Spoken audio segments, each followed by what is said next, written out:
So there's a couple of ways that we can calculate an approximate mass of sample that we need to collect and the number of samples we need to collect to get a certain precision and relative error. So let's do that for an example. Say we have a number of 10-gram samples and we took 5 of them and we got values of 1.24, 1.78, 1.62, 1.34 and 1.87 milligrams per kilogram. Now what we need to know from this, and these are 10-gram samples, so we'll put that in. Say they're 10-gram samples.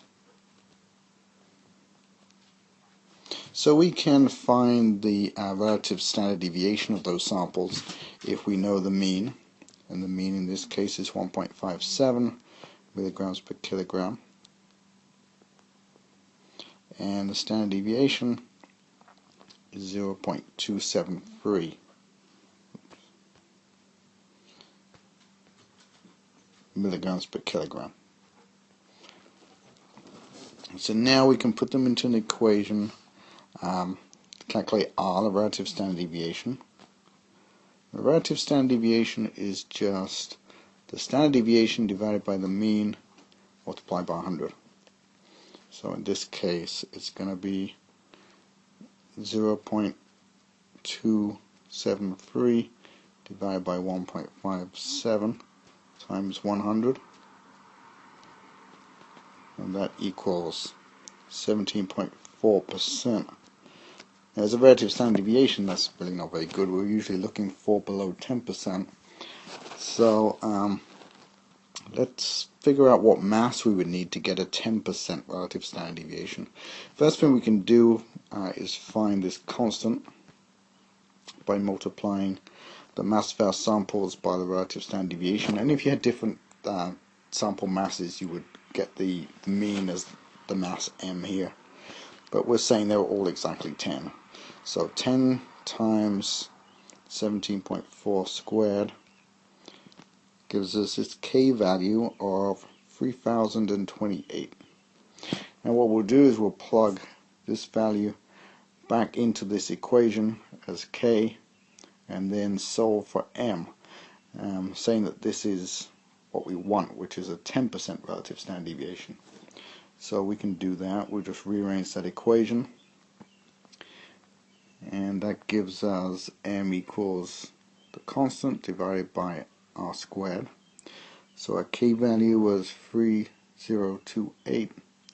R squared we want is 10, so 10 squared is 100. And that's going to give us a value of a little over 30 grams. So we're saying to get a 10% relative standard deviation acceptable precision, we need to have samples of about 30 grams instead of 10 grams.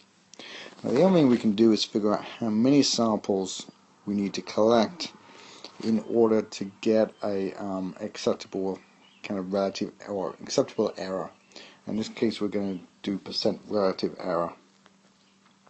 And the equation we use here is the value of t, which we look up from the t table, squared times the standard deviation squared of the sample. Now we're going to use a relative standard deviation. If we use a relative standard deviation, then we can use the relative error. Remember, error is our value, or the mean value, divided minus the true value. To get a percent relative error, we're going to divide that by the true value, and I'm going to run out of space, but you would then multiply by 100 to get a percent error. So we have to be sure to be consistent. So if we're using the relative standard deviation, you also need to use the percent error. So let's say we want to get a percent error at 95% confidence of 2%. So we want 2%.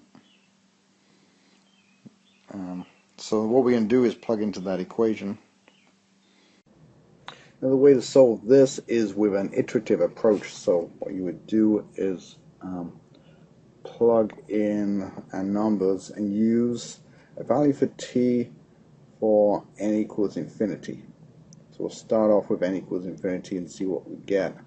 If you look up on the t value for infinite degrees of freedom, that's 1.96.